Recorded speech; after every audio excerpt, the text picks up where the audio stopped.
તો પંચમહાલના વર્તમાન સાંસદ પ્રભાતસિંહ ચૌહાણની ટિકિટ કપાતા રાજકારણ ગરમાયું છે। પ્રભાતસિંહે કાર્યકર્તાઓ સાથે વિવિધ જગ્યાઓ પર જઈ મુલાકાત કરી, ઉપરાંત કાલોલ ખાતે બંધ બારણે બેઠકો પણ કરી, જેમાં કાલોલ નગરપાલિકાના હોદ્દેદારો, તાલુકા પંચાયતના હોદ્દેદારો સહિત લઘુમતીના અગ્રણીઓ સાથે મીટિંગ કરી।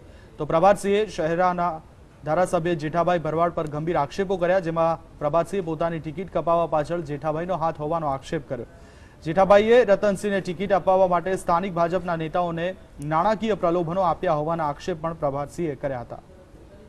રતનસિંહભાઈ ધારાસભ્ય છે, અપક્ષ ચૂંટાયેલા અને ભાજપમાં આવ્યા, એમને ઊભા કરવાનું કારણ એક જ છે, રતનસિંહ જો એમપી બને તો મારી ડેરી બચી જાય ને બેંક બચી જાય ને જેઠાભાઈ બચી જાય। મને પાસેનું કામ આટલું યાદ રાખવું, નિર્ણય તમારા બધા। તમે એમ કહો કે અહીં જવાનું છું તો તૈયાર, તમે કહો અપક્ષ રહેવું તૈયાર, તમે જે નિર્ણય